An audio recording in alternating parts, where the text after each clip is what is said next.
This is Diane. She is my ordinary maid. She helps in domestic house chores. She is nobody. He smirked and told the room, "This is Diane, my maid. She just helps around the house." While she stood there, swallowing the shame, people laughed. Cameras flashed. Then the CEO walked in, glanced at her, and said one sentence that froze Terence's blood, because the maid he mocked was about to step on that stage, and his whole life was about to crack in public. Please sit back, relax, as we dive fully into this really remarkable story. Terence sat at his desk, staring at the email glowing on his laptop screen, as if it were a ticket to another life. Whitmore Holdings annual black tie gala. Invitation only.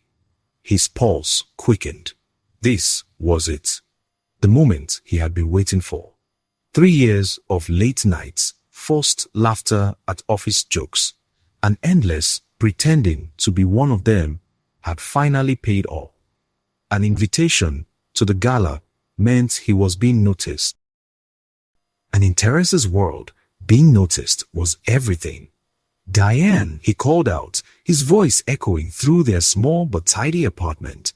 The excitement in his chest felt like it might burst through his ribs. He heard her footsteps padding softly from the kitchen, and when she appeared in the doorway, flour dusting her dark hands and her hair tied back in that same worn scarf she always wore, something in him deflated.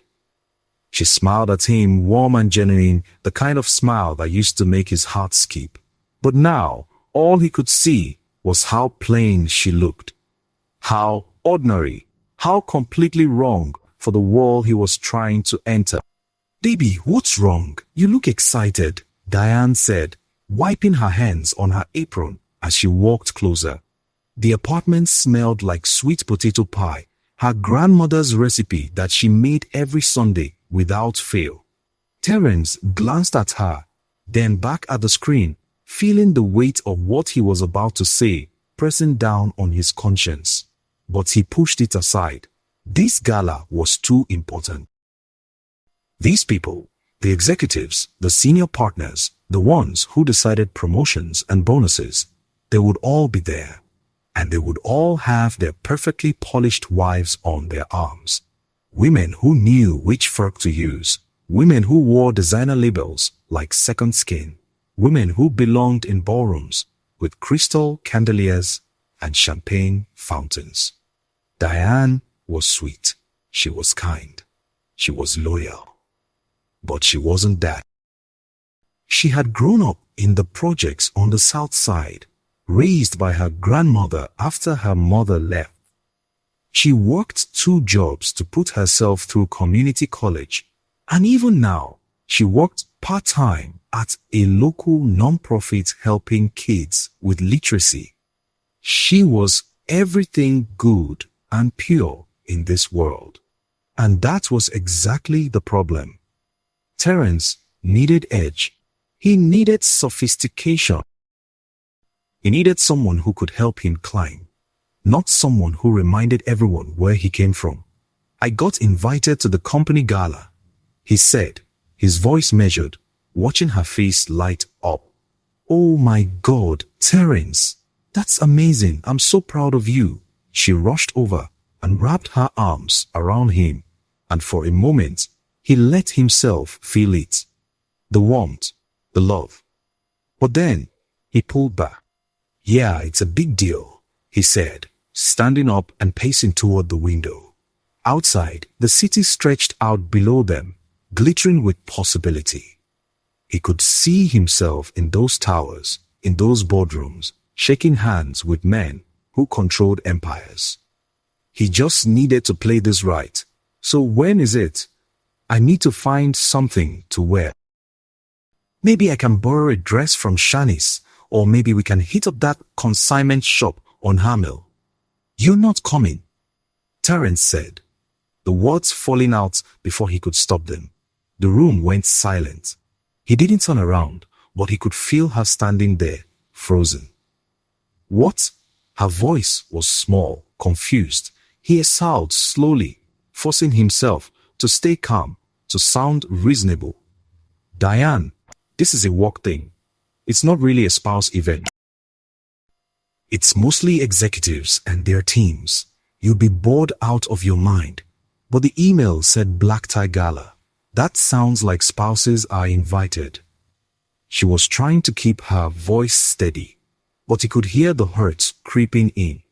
Terence finally turned to face her, and the look in her eyes almost broke him. Almost. Look, baby, I just think it's better if I go alone this time. I need to network, make connections. I can't be worrying about making sure you're comfortable or entertained. You understand, right? Diane stared at him for a long moment, her hands still covered in flour, her apron slightly crooked. And then she nodded slowly, even though her eyes were glistening. Yeah, she whispered. I understand. But she didn't, and deep down, Terence knew that. He knew he was lying. He knew he was ashamed. And he knew that what he was doing was wrong. But he did it anyway. The night of the gala arrived faster than Terence expected, and by the time he stood in front of the mirror adjusting his bow tie, his hands were trembling with anticipation.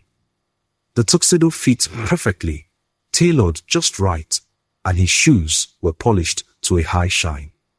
He looked the part. He felt the part. This was his night. Diane had been quiet all week. She hadn't asked about the gala again, hadn't pressed him, hadn't even seemed upset.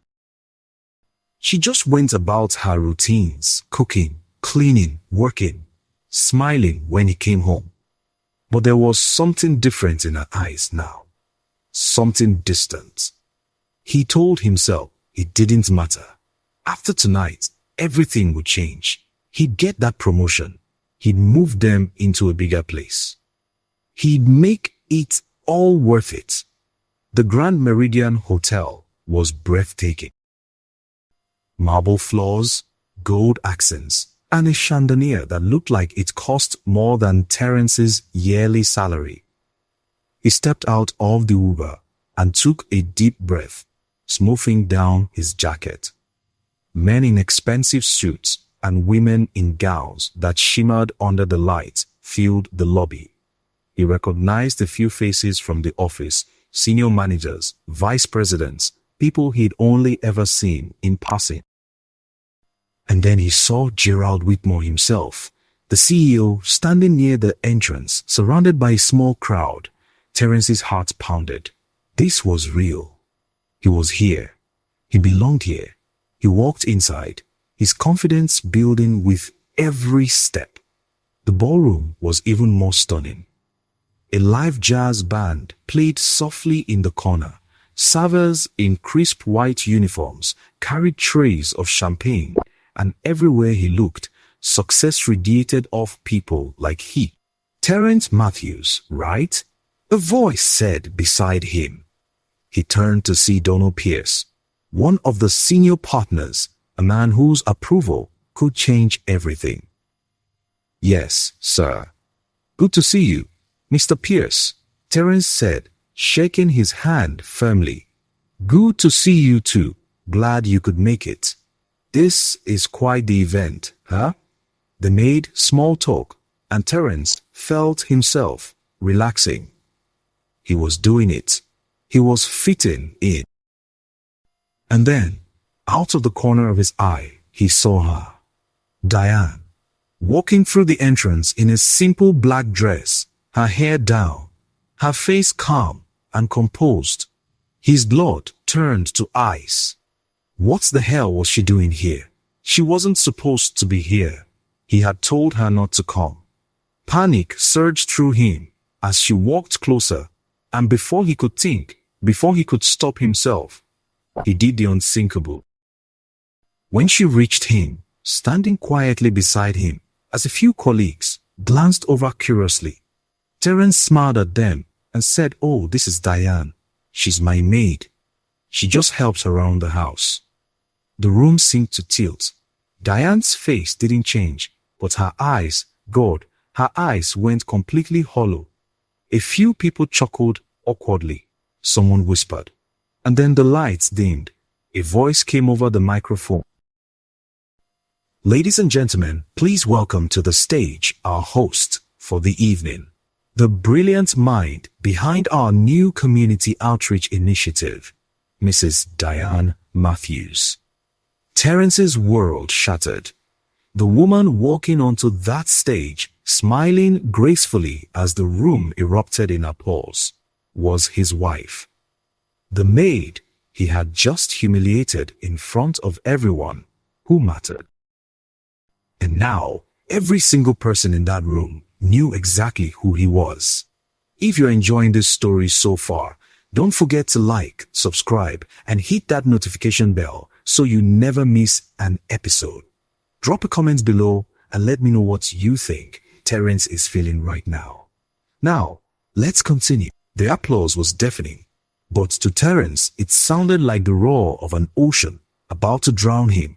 He stood frozen in the middle of the ballroom, his champagne glass trembling in his hand, watching his wife, the woman he had just introduced as his maid, glide across the stage with a confidence he had never seen before.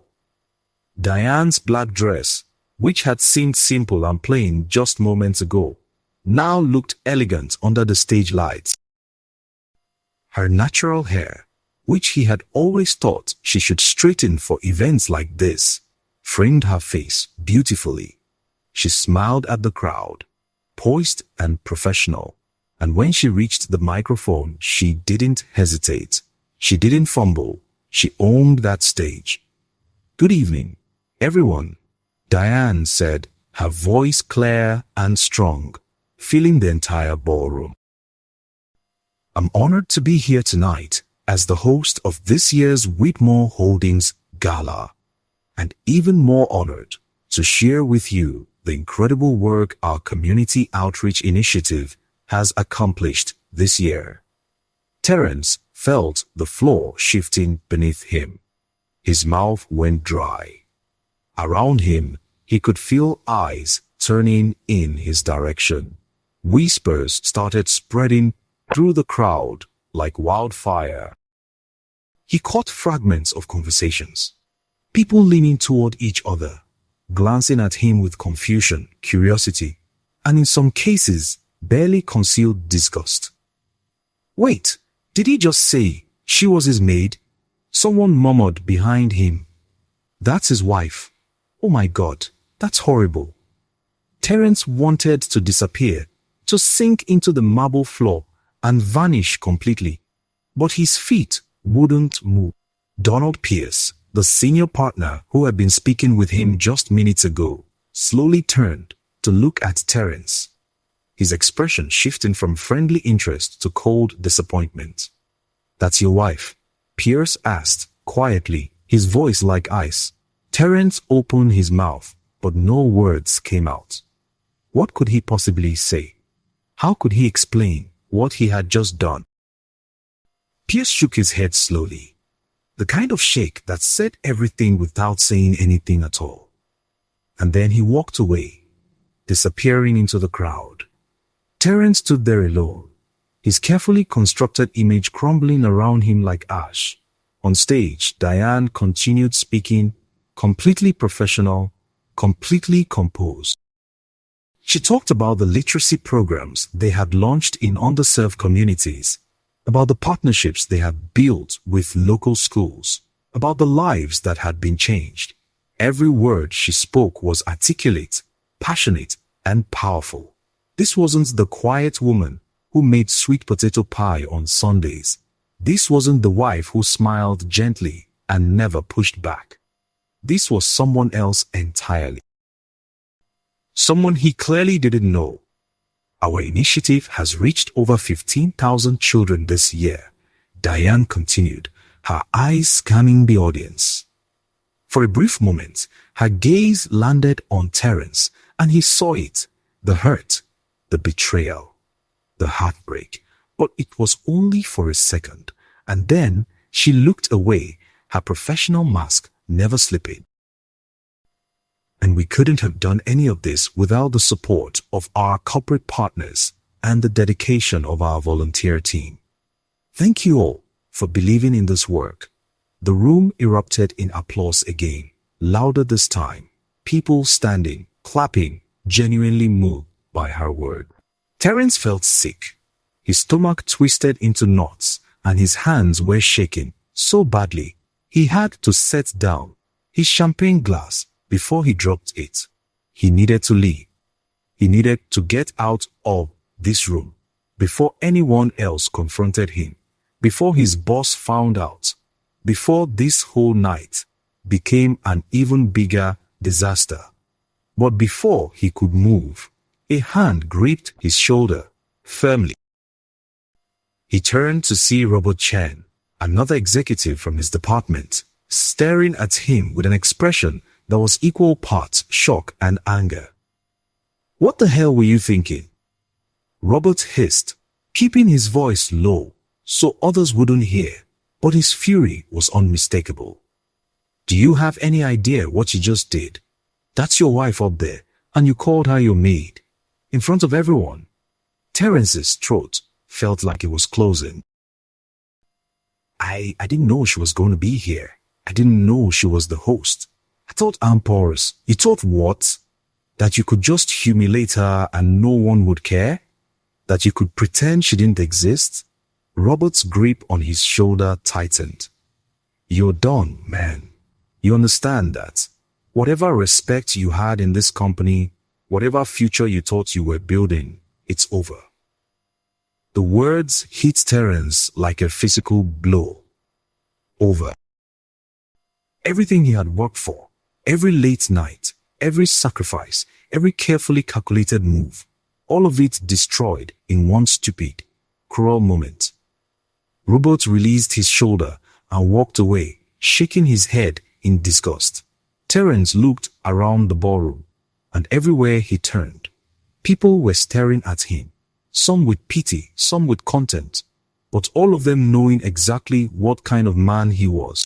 On stage, Diane was wrapping up her speech. "Before I turn things over to our CEO, Mr. Gerald Whitmore, I want to say one more thing," she said, her voice softer now, more personal. The room quiet, everyone leaning in to hear. "I grew up in the projects. My mother left when I was 6, and my grandfather raised me in a one-bedroom apartment where we could barely afford heat in the winter. I know what it's like to feel invisible, to feel like you don't matter, to feel like the world has already decided you're not good enough." Terence's chest tightened. She was talking about him. She had to be. "But I also know what it's like to have someone believe in you when no one else does. To have someone see your worth even when you can't see it yourself. That's what we're trying to do with this initiative. We're trying to show these kids that they matter, that they're worthy, that they deserve to be seen." Her eyes found Terence again, and this time they stayed locked on him. Because everyone deserves to be seen for who they truly are, not dismissed or diminished or reduced to something less than they are. The words hung in the air like an indictment. Diane smiled, but it didn't reach her eyes. "Thank you all again. Enjoy your evening." The applause was thunderous, but Terence couldn't hear it anymore. All he could hear was the pounding of his own heartbeat and the voice in his head screaming at him that he had destroyed everything. Diane stepped off the stage, and immediately people swarmed her, congratulating her, shaking her hand, praising her speech. Gerald Whitmore himself walked over to her, smiling broadly, and Terence watched in horror as his boss, the CEO of the entire company, embraced his wife warmly. "Diane, that was incredible," Whitmore said loud enough for people nearby to hear. "You are exactly the kind of leader this company needs. I meant what I said last month. I want you on our executive board. You belong at the table." Terence's knees nearly buckled. Executive board.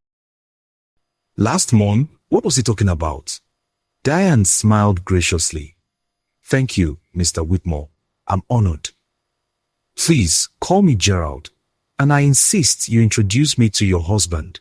I've heard so much about you, but I don't think I've had the pleasure of meeting him yet. Diane's smile faltered, just barely, and she glanced across the room to where Terence stood, still frozen, still drowning in his own shame. Actually, she said quietly, I'm not sure now is the best time. Whitmore followed her gaze and saw Terence standing there, looking like a man who had just watched his entire life collapse. The CEO's expression shifted, confusion crossing his face, and then someone nearby, perhaps someone who had overheard Terence earlier, leaned in and whispered something to Whitmore. Terence saw it happen. He saw the exact moment. His boss's face changed from confusion to shock to cold, hard anger. Whitmore's eyes locked onto Terence, and in that gaze, Terence saw his career, his future, everything he had worked for, disintegrate completely. The CEO turned back to Diane, said something Terence couldn't hear, and then walked away, leaving Diane standing alone in the crowd. And for the first time all night, Terence felt the full weight of what he had done. If you want to see what happens next, make sure you're subscribed and have those notifications turned on. Comment below and tell me, does Terence deserve a second chance, or is he getting exactly what he deserves? Let's keep going. Terence sat in his car in the hotel parking garage for nearly 2 hours after the gala ended. His hands gripping the steering wheel so tightly his knuckles had turned white. He couldn't go home. He couldn't face Diane. He couldn't face anyone. The image of her on that stage, powerful and confident, kept replaying in his mind like a nightmare he couldn't wake up from. But worse than that was the memory of her eyes when he had called her his maid. The way the light had died in them, the way she had just stood there, absorbing the humiliation he had thrown at her like it was something she deserved. He had done that to her. He had taken the woman who loved him, who had supported him through every struggle, every setback, every moment of doubt, and he had reduced her to nothing in front of a room full of strangers, just so he could feel important. His phone had been buzzing non-stop for the past hour. Text messages, missed calls, voicemails piling up. He finally looked at the screen and his stomach dropped even further. 12 missed calls from the 3 text messages from coworkers, some expressive shock, others just saying they couldn't believe what they had witnessed. And 1 email from Human Resources with the subject line that made his blood run cold. Meeting reharded Monday, 8 a.m. They were going to fire him. He knew it. They were going to call him into that office, sit him down, and tell him that his behavior at the gala was unacceptable, that it reflected poorly on the company, that they had no choice but to let him go. 3 years of work, gone. All the networking, all the late nights, all the carefully crafted relationships destroyed in one moment of stupidity and shame. Terence finally forced himself to start the car and drive home, each mile feeling heavier than the last. When he pulled up to the apartment's building, he saw that the lights were on in their unit. Diane was home.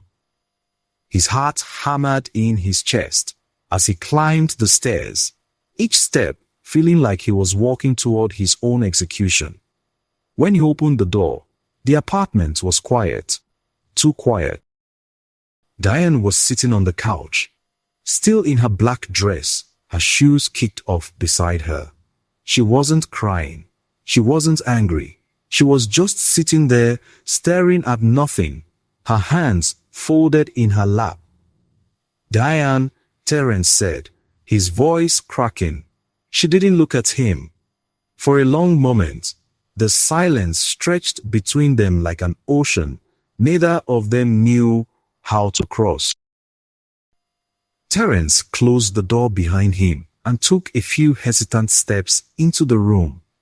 "I'm so sorry," he whispered. "I don't know what I was thinking. I panicked. I didn't know you were going to be there, and I half smiled. You were ashamed of me," Diane said quietly, cutting him off. Her voice was calm, irritable, but underneath it, he could hear the fracture, the pain she was trying so hard to hold back. Terence felt tears burning in his eyes. No, that's not us." "Yes, it is," she said, finally turning to look at him. Her eyes were red, but she wasn't crying anymore. She looked exhausted, like all the fight had been drained out of her. "You were ashamed of me. You've been ashamed of me for a long time. I just didn't want to see it." He opened his mouth to deny it, to tell her she was wrong, but the words wouldn't come, because deep down, he knew she was right. "How long have you been working with Whitmore Holdings?" Terence asked, his voice barely above a whisper. He needed to understand. He needed to know how he had been so blind. Diane let out a bitter laugh, shaking her head. 6 months. They reached out to me after I published an article about literacy programs in underserved communities. They wanted someone to lead their new outreach initiative, and they offered me a position, a real position. Not some volunteer thing, a director-level role with a salary that's almost double what you make. The words hit Terence like a punch to the gut. Double his salary. She had been making more money than him for 6 months, and he hadn't even known. "Why didn't you tell me?" he asked, though even as the question left his mouth, he knew how pathetic it sounded. "I tried," Diane said, her voice breaking just slightly. "I tried to tell you so many times, but every time I brought up work, you would change the subject or you'd start talking about your job, your promotion, your gala invitation. You never asked about my life, Terence. You never asked what I was doing or what I cared about. You just assumed I was the same girl you married 5 years ago, the girl from the project who needed you to save her." Terence felt his legs go weak, and he sank into the chair across from her. She was right. He had never asked. He had been so consumed with his own ambitions, his own insecurities, his own need to prove himself that he had completely stopped seeing her. "When I got the invitation to host the gala," Diane continued, her voice steadier now, "I was so excited. I thought finally you would see me. See what I had accomplished. I thought you'd be proud of me. I even bought this dress with my first paycheck because I wanted to look beautiful for you. I wanted you to see me the way those executives see me, as someone valuable, someone worth celebrating." Her words were like knives, each one cutting deeper than the last. Terence couldn't breathe. He couldn't think. All he could do was sit there and watch the woman he loved fall apart because of him. "But when I walked into that ballroom tonight," Diane said, tears finally spilling down her cheeks, "and I saw the way you looked at me, like I was an embarrassment, like I was something you needed to hide. I knew that you didn't see me at all. And when you called me your maid, when you stood there and let those people laugh at me, I realized that the man I married, the man I love, he doesn't exist anymore. Or maybe he never did." Terence was crying now, tears streaming down his face, his whole body shaking. "Diane, please. I love you. I made a mistake, a horrible, terrible mistake, but I love you. Please don't give up on us." Diane stood up slowly, wiping her tears away with the back of her hand. She walked past him toward the bedroom, and for a moment, Terence thought maybe she was going to forgive him. Maybe they could find a way through this. But then she stopped in the doorway and turned back to look at him one last time. I'm sleeping in the guest room tonight, she said quietly. And tomorrow I'm calling a lawyer. The words hit him like a freight train. A lawyer. She was going to leave him. She was actually going to leave him. Diane, no, please, we can work through this. We can go to counseling. We can archives. In front of my boss, Terence, sprung. In front of people I have to work with every single day. Do you understand what you did to me? Do you understand that I have to walk into that office on Monday and face all of those people who heard you call me your maid? Her voice broke again, but she didn't let herself cry. She just stood there, holding herself together by sheer force of will. I gave you everything, she whispered.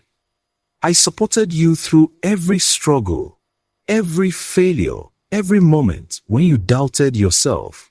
I believed in you when no one else did. And you repaid me by treating me like I was nothing, like I was something to be ashamed of. Terence couldn't speak. There was nothing he could say that would fix this. Nothing he could do to take back what he had done. Diane turned and walked into the guest room, closing the door softly behind her. The click of the lock was the loudest sound Terence had ever heard. He sat there in the living room, alone, surrounded by the ruins of his marriage, his career, and his life.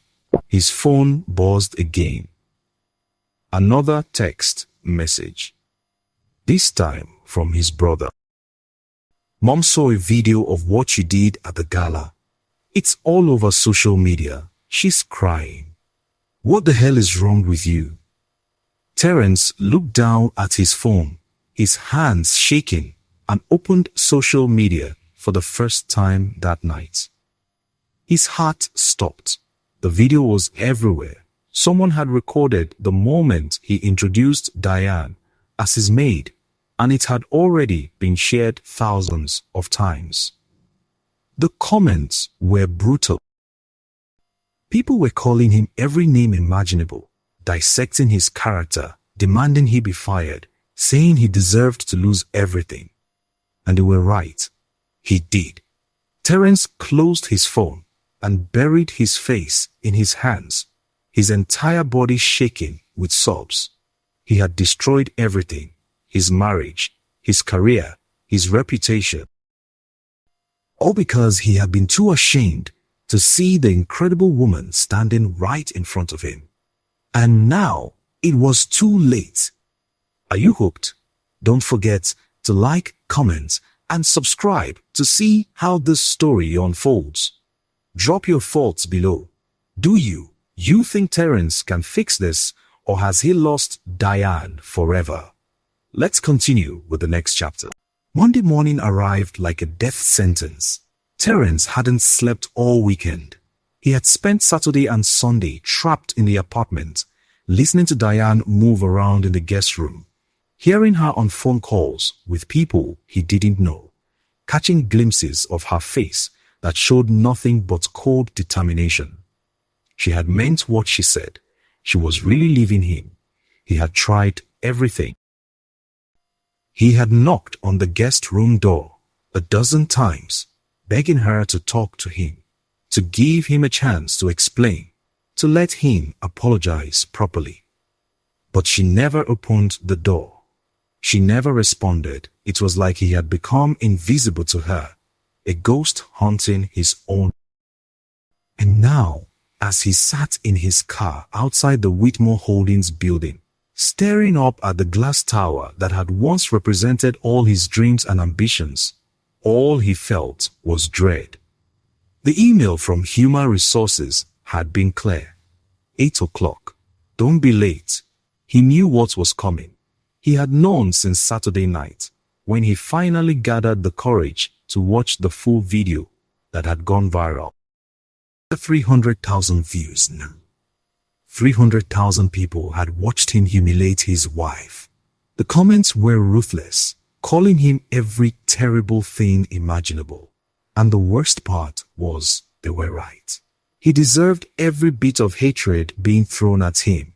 Terence forced himself out of the car and walked through the lobby, his head down, avoiding eye contact with anyone. But he could feel them staring. He could hear the whispers. By the time he reached the elevator, his shirt was already damp with sweat.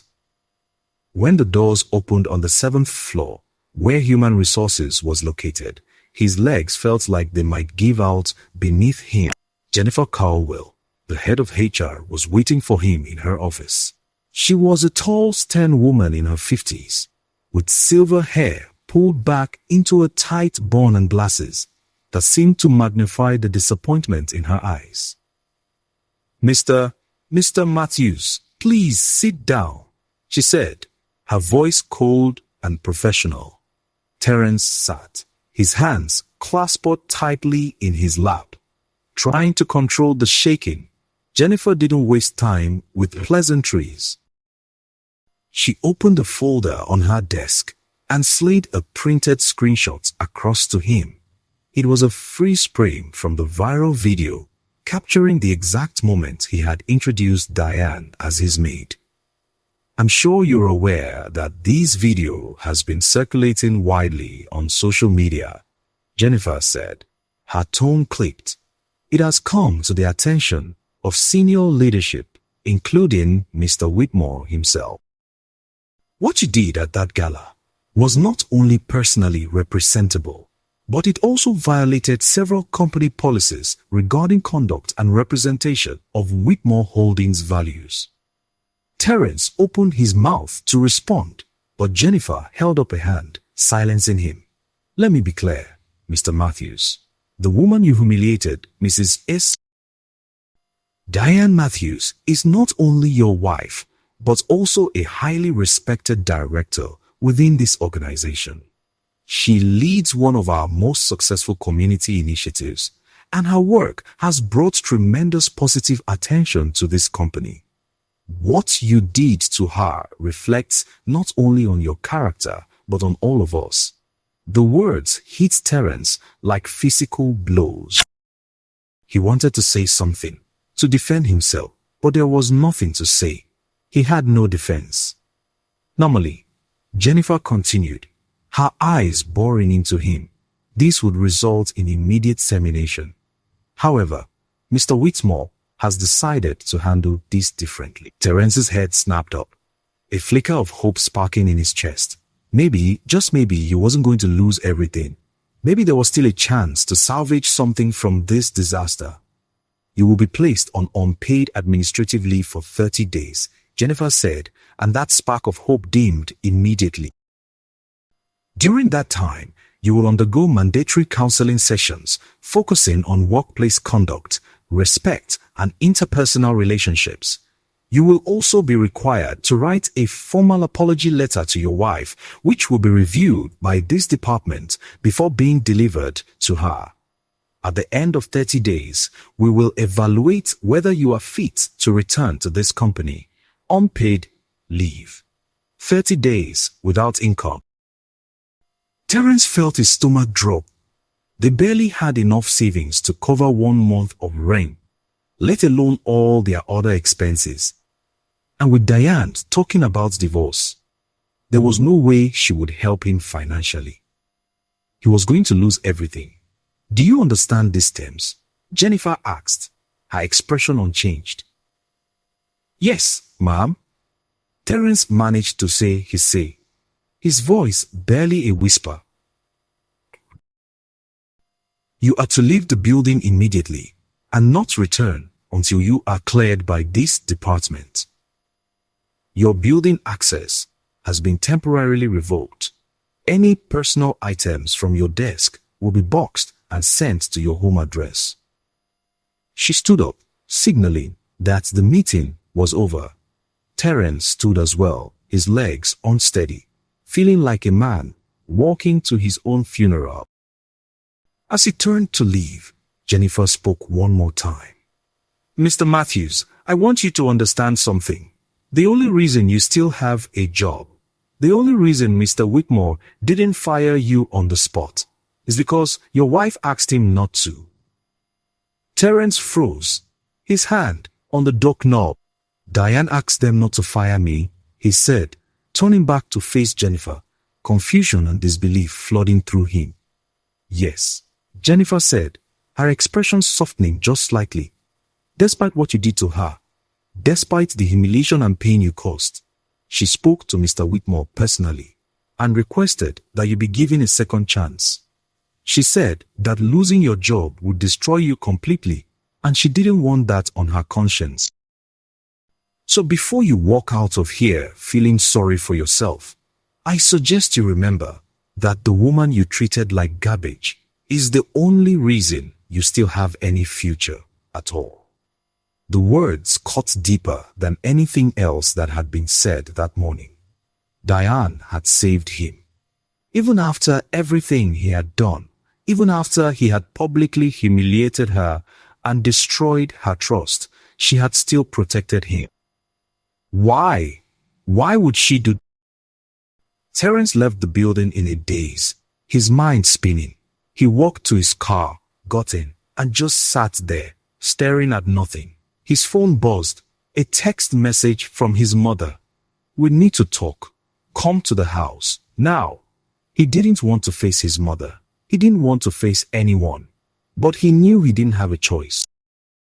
His mother, Patricia Matthews, had always been a force of nature, a woman who had raised 2 boys on her own after their father left, working 3 jobs to keep food on the table and a roof over their heads. She didn't tolerate excuses, and she certainly didn't tolerate disrespect. When Terence pulled up to his mother's house in the old neighborhood where he had grown up, he saw his brother's car already parked in the driveway. Great. This was going to be an ambush. He walked up to the door and let himself in.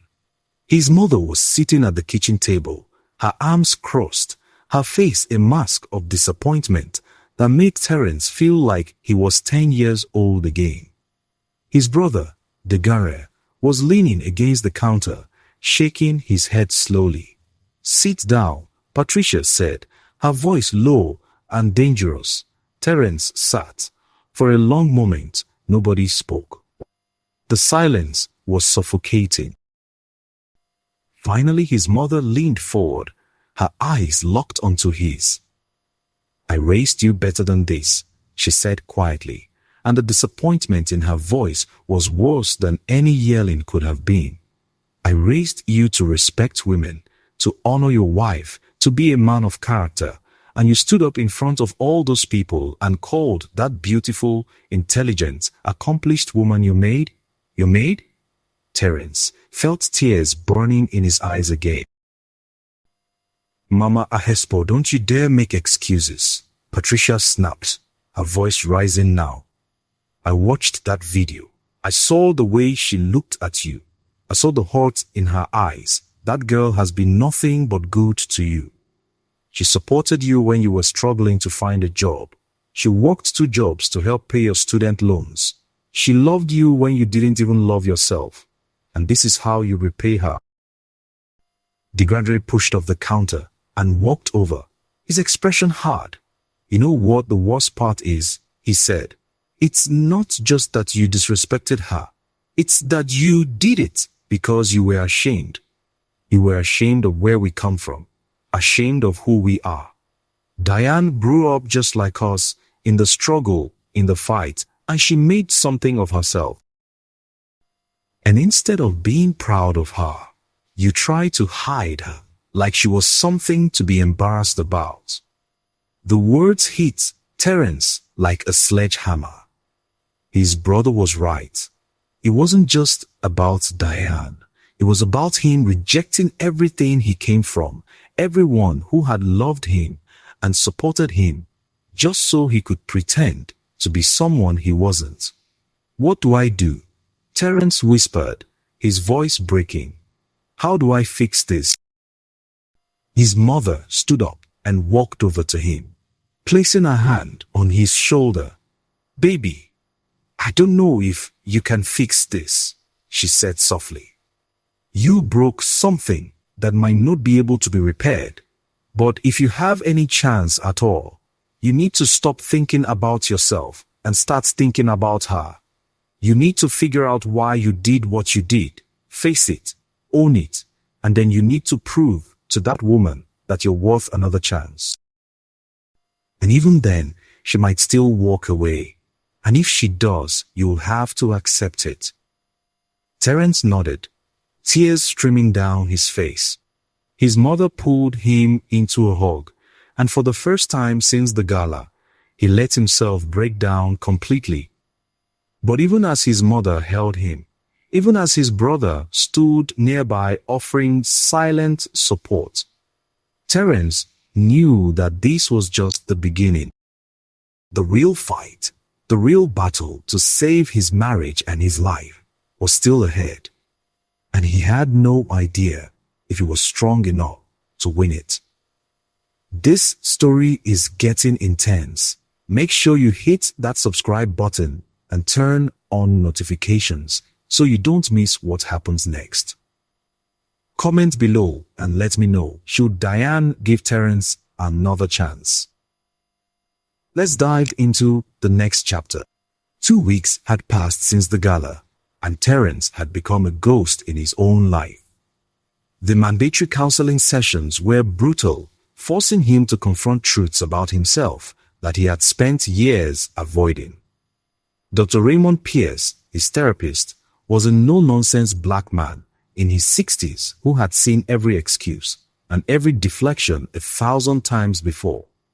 He didn't let Terence hide behind apologies or self-pity. Instead, he made Terence dig deeper, asking questions that felt like they were peeling back layers of his soul. Tell me about the first time you felt ashamed of where you came from, Dr. Pierce had asked during their third session, and Terence had sat there for 10 full minutes in silence before he could answer. The truth was ugly. The truth was that shame had been his constant companion since he was a kid, growing up in a neighborhood where gunshots were as common as birdsong, where his clothes came from donation bins, where his mother worked herself to exhaustion just to keep them fed.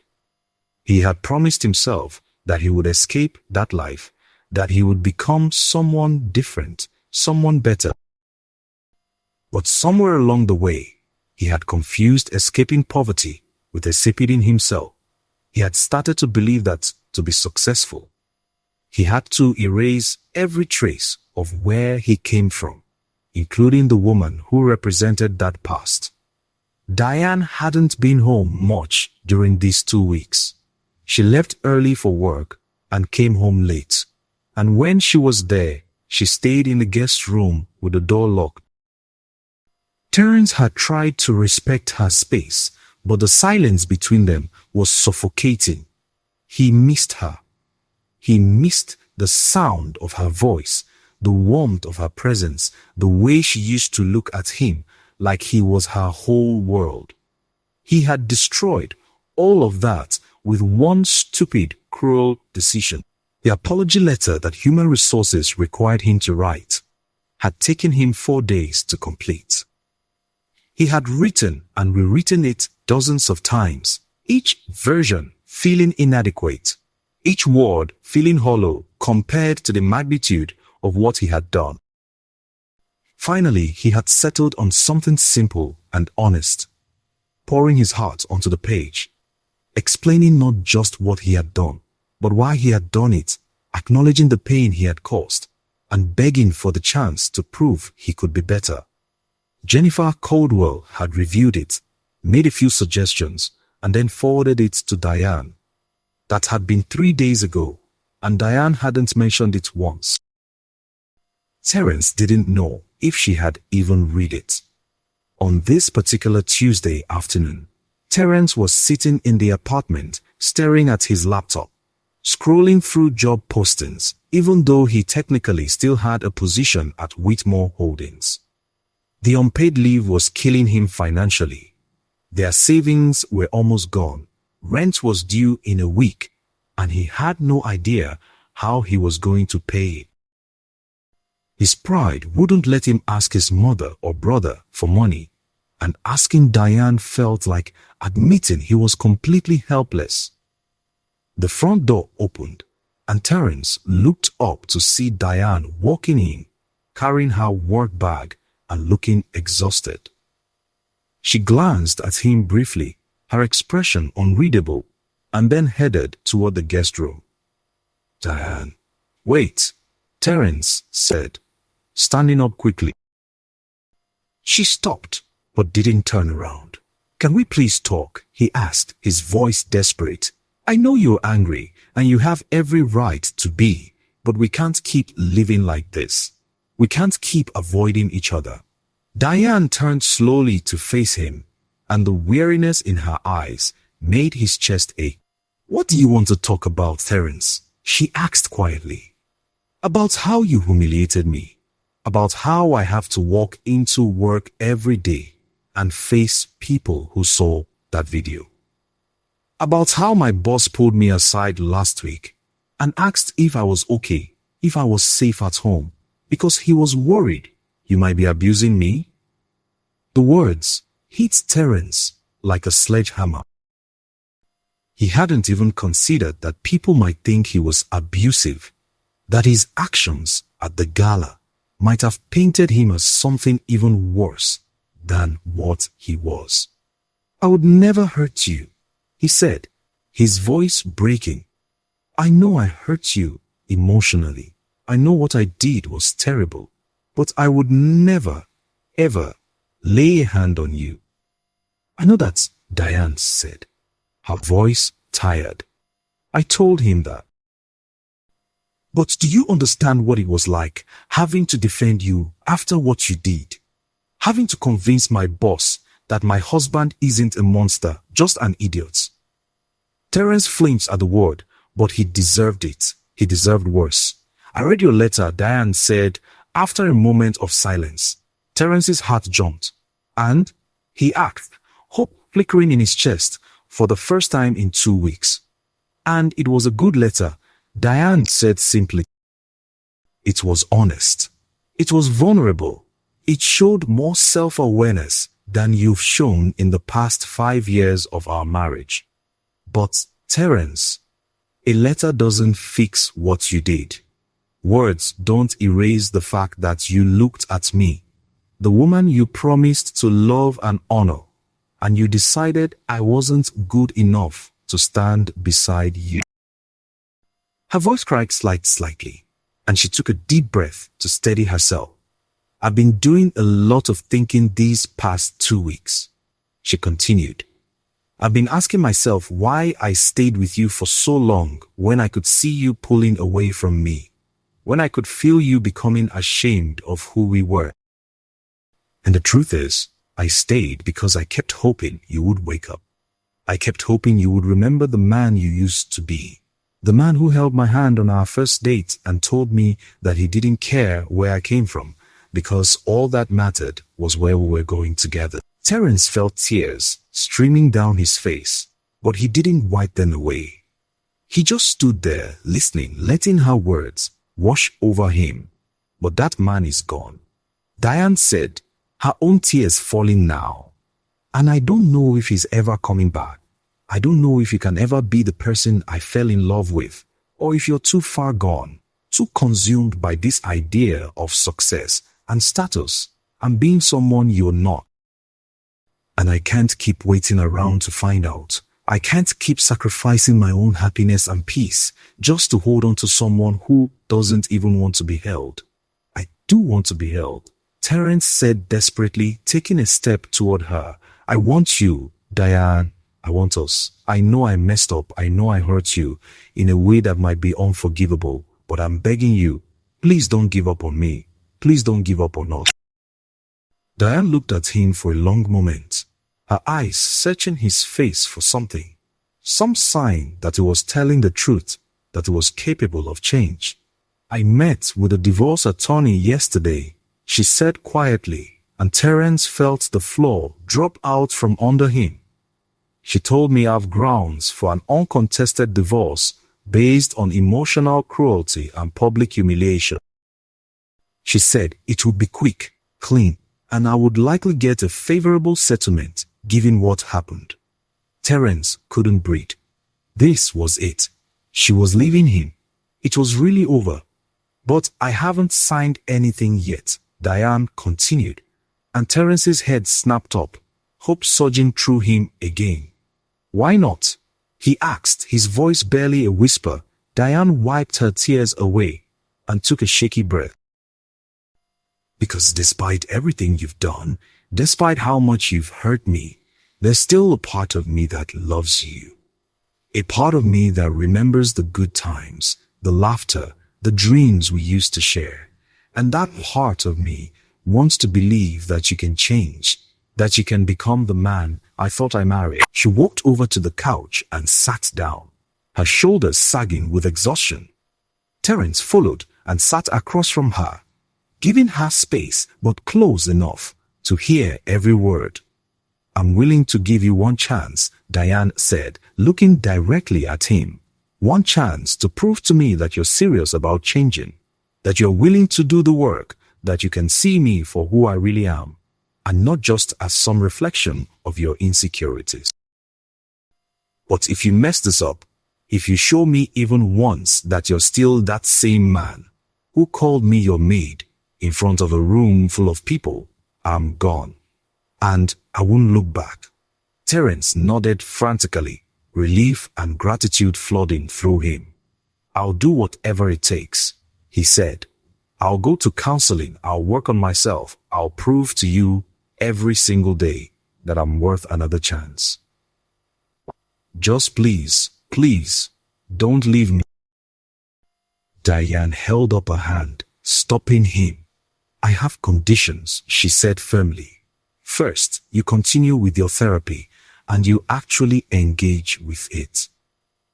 No more surface-level apologies.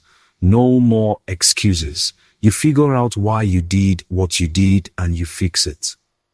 Second, we start marriage counseling together. I've already found a therapist who specializes in rebuilding trust after betrayal. We start next week. Terence, anything else? Third, Diane said, her voice getting stronger, you need to publicly apologize, not just to me, but to everyone who witnessed what happened at that gala. I don't care if it's uncomfortable. I don't care if it's humiliating. You need to own what you did in the same public way you humiliated me. Terence's stomach twisted. A public apology meant facing all those people again, admitting his failures in front of the same audience that had watched him destroy his marriage. But he knew he deserved it. He knew it was the least he could do. Okay, he said quietly. I'll do it. Diane stood up, looking down at him with an expression that was equal parts hope and exhaustion. I'm not moving back into our bedroom yet, she said. I'm not ready for that.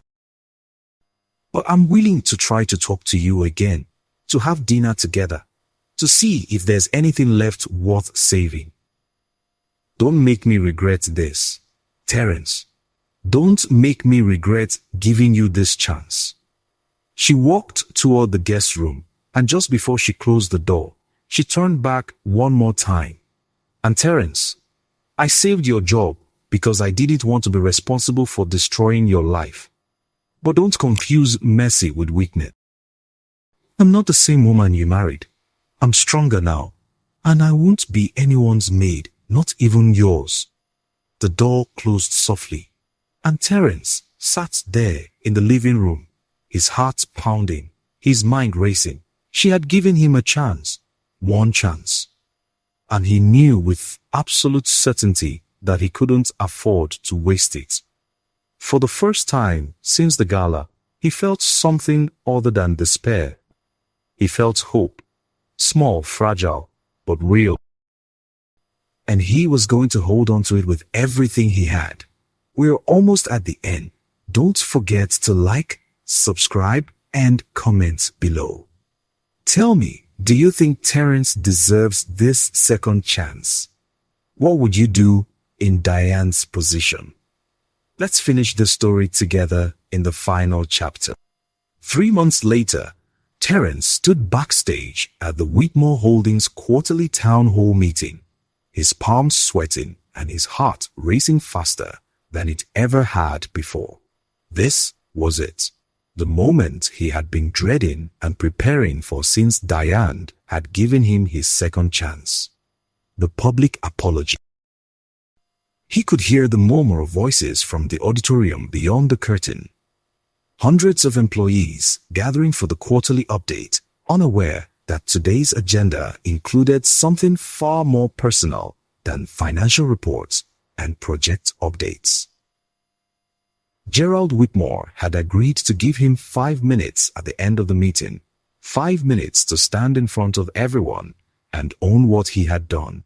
Diane was somewhere in that audience. She had told him this morning that she would be there, that she needed to see him do this, needed to witness him taking full responsibility in the same public forum where he had humiliated her. Terence had spent the last 3 months in intensive therapy, both individual sessions with Dr. Pierce and couples counseling with Diane. It had been the hardest work of his life, harder than any job, any exam, any challenge he had ever faced. Dr.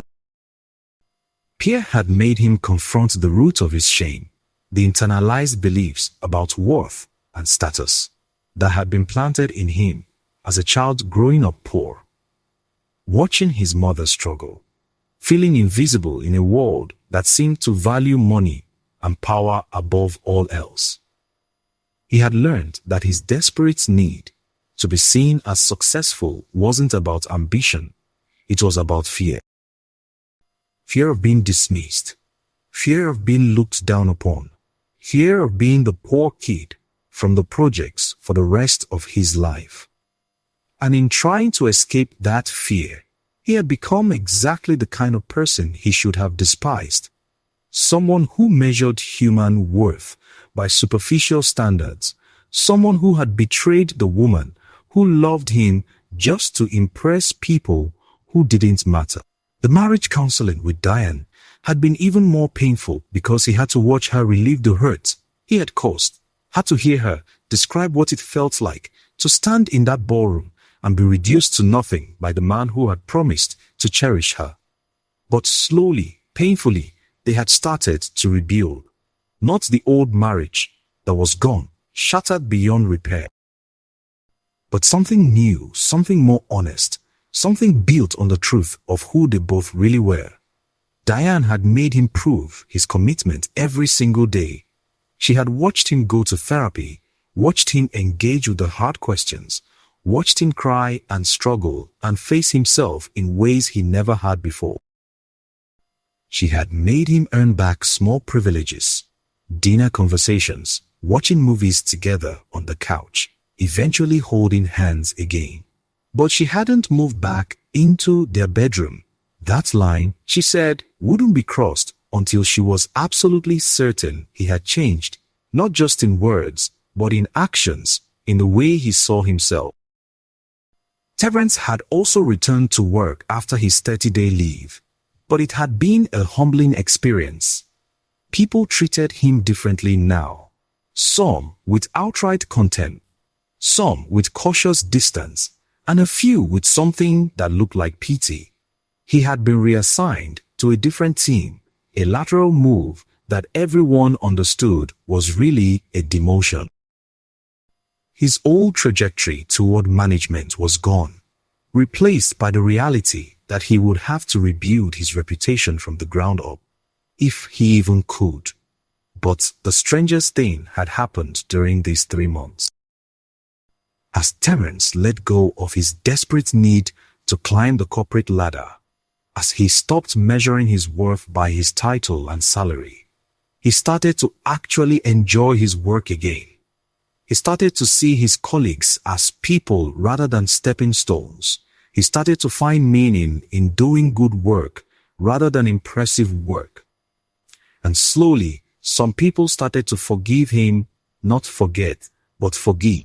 "Mr. Matthews, you're up in 2 minutes," a stage manager said, Poking her head backspace, Terence nodded, his throat tight. He looked down at the note cards in his hands, the speech he had written and rewritten dozens of times. But he knew he wouldn't need them. What he had to say came from somewhere deeper than prepared remarks. The town hall meeting had been going for about 45 minutes. Gerald Whitmore had covered the quarter's financial performance, announced some new initiatives, and recognized several employees for outstanding work. Diane had been among them, receiving an award for the success of the community outreach program, which had now expanded to 12 cities across the country. Terence had watched from backstage as she walked across that stage, confident and radiant, and his heart had swelled with pride and regret in equal measure. Now, Whitmore was wrapping up his remarks. Before we close today, we have one more item on the agenda. As many of you know, an incident occurred at our annual gala 3 months ago that caused significant harm and violated the values we hold as an organization. Today, Terence Matthews has asked for the opportunity to address that incident publicly. Terence, please come up. The auditorium went silent. Terence could feel the weight of hundreds of eyes on him as he walked onto the stage, his legs unsteady, his heart pounding so hard he thought it might explode. He reached the microphone and looked out at the sea of faces. He found Diane sitting in the third row, her expression unreadable, her hands folded in her lap. Their eyes met, and for a moment, everything else disappeared. "Thank you, Mr. Whitmore, and thank you to everyone for giving me time," began, his voice shaking slightly. He took a deep breath and continued. 3 months ago, at the company gala, I did something that I will regret for the rest of my life. I introduced my wife, Diane Matthews, as my maid. I told a room full of people that she was just someone who helped around the house. I said this because I was ashamed. I was ashamed of where I came from, ashamed of my background, and in my twisted thinking, I believed that Diane represented everything I was trying to escape. He paused, fighting back tears, but he refused to look away from the audience. These people deserved to see his pain, deserved to see that this wasn't some corporate mandated performance. What I didn't realize, what I was too blind and too arrogant to see, was that Diane represented everything I should have been proud of. She grew up in poverty, just like I did. She worked multiple jobs to put herself through school, just like I did. She fought to create a better life, just like I did. But unlike me, she never forgot where she came from. She never stopped helping others. She never let success change who she was at her core. She is everything I pretended to be, and I repaid her love and loyalty by trying to make her invisible. Teresa's voice broke, and he had to take a moment to compose himself. The auditorium remained silent, everyone leaning forward, listening. I stand here today not to ask for your forgiveness because I don't deserve it. I stand here to tell you that I was wrong. What I did was cruel, it was cowardly, and it revealed the worst parts of who I had become. I hurt the woman I love in a way that can never be fully repaired. I betrayed her trust. I humiliated her in front of her colleagues.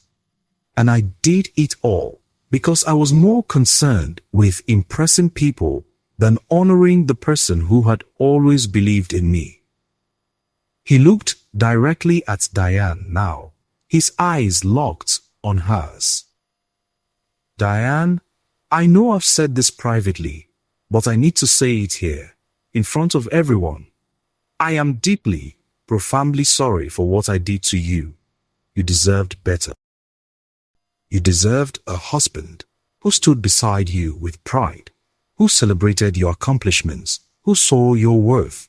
Instead, you got someone who was too broken by his own insecurities to recognize the blessing he had. I don't know if I can ever fully earn back your trust, but I promise you that I will spend the rest of my life trying. I will work every day to be the man you deserved from the beginning. Terence turned back to the full audience, tears streaming down his face now, but his voice steady. To everyone else here, I want you to know that I've spent the last 3 months in therapy, working to understand why I did what I did and how to become better. I've had to face some ugly truths about myself, about the ways I've let fear and shame drive my decisions. And I've learned that real success isn't about titles or salaries, or impressing people at galas. Real success is about integrity, about how you treat the people who love you, about whether you can look at yourself in the mirror and be proud of the person looking back. I failed that test spectacularly, but I'm committed to doing better. He took one final breath and concluded, I don't expect everyone to forgive me. I don't expect things to go back to normal. But I wanted to stand here and own what I did publicly, in the same way I publicly hurt my wife. If my story can serve as a warning to anyone else who's letting fear and insecurity drive them to hurt the people they love, then maybe something good can come from this disaster. Thank you for listening. Terence has stepped away from the microphone, and the auditorium remains silent for several long seconds. Then, slowly, someone started clapping. Then another person, then more. It wasn't enthusiastic applause, it wasn't forgiveness. Acknowledgement that he had done what needed to be done, that he had taken responsibility. Terence walked off the stage, his legs shaking, and headed straight for the exit. He needed air. He needed space. He had done it, but he felt completely hollowed out. He made it to the parking lot before he heard footsteps behind him. Terence. He turned to find Diane standing there, her arms crossed, her expression still unreadable. He braced himself for whatever she was about to say, prepared for her to tell him that even this wasn't enough, that she was still living, that it was over. But instead, she walked up to him, and for the first time in 3 months, she wrapped her arms around him. Terence froze, afraid to move, afraid to breathe, afraid that if he did anything this moment would shatter. But Diane held him tighter, and he felt her body shaking with sobs. I'm still angry, she whispered against his chest. I'm still hurt. And it's going to take a long time before I fully trust you again. I know, Terence said, his own tears falling into her hair. I know, and I'll wait as long as it takes. Diane pulled back slightly and looked up at him, her eyes red but clear. That speech was real, she said. For the first time since the gala, I saw the man I married. Not the man who was trying to be someone else, but the real you, the one I fell in love with. Terence cupped her face gently, his thumb wiping away her tears. He's still here, he said quietly. I lost him for a while, but I'm finding him again. And I promise you, Diane, I will never ever take you for granted again. You are the most extraordinary person I've ever known, and I will spend the rest of my life making sure you know that. Diane smiled, a small, fragile smile, but a real one. You can move back into the bedroom, she said softly, but you're sleeping on top of the covers for now. Terence laughed through his tears, relief flooding through him. I'll take it. They stood there in the parking lot holding each other, not perfect, not fixed, but together. And for the first time in 3 months, Terence felt like maybe, just maybe, they were going to be okay. 6 months later, Terence and Diane stood together at another Whitmore Holdings event. This time, a celebration for the expansion of the community outreach program. But this time, everything was different. When people approached them, Terence introduced Diane with pride, telling anyone who would listen about her accomplishments, her vision, her brilliance. He watched her walk the room with confidence and grace, and his heart swelled with genuine admiration. They had continued therapy, both individual and couples, and while the wounds from the gala hadn't completely healed, they were healing. Diane had learned to trust him again, slowly, carefully, watching for signs that the old Terence might resurface. But he never did. The man who stood beside her now was different, humble, more grounded, more present. He had learned to find his worth in who he was, rather than what he achieved, and in doing so, he had become the partner she had always needed. As they drove home that night, Diane reached over and took Terence's hand. "I'm proud of you," she said simply. Terence glanced at her, surprised. For what? For doing the work. For not giving up. For proving that people can change if they really want to. Terence squeezed her hand, bringing it to his lips and kissing it gently. "I had a good reason to change," he said. "The best reason. You." Diane smiled, and in that smile, Terence saw forgiveness, saw hope, saw a future that he had almost destroyed. "We're going to be okay," Diane said, more to herself than to him. "Yeah," Terence agreed, his voice full of certainty. "We are." And for the first time in a long time, they both believed it. Thank you so much for sticking with this story until the very end. If this story touched you, moved you, or taught you something, please like this video, subscribe to the channel, and share it with someone who needs to hear it. Drop a comment below and let me know what you thought about Terence and Diane's journey. Have you ever been in a situation where you had to choose between pride and love? I'd love to hear your stories. And don't forget to check out our other emotional stories on the channel. Until next time, remember, the people who love you deserve to be celebrated, not hidden. Take care, and I'll see you in the next story.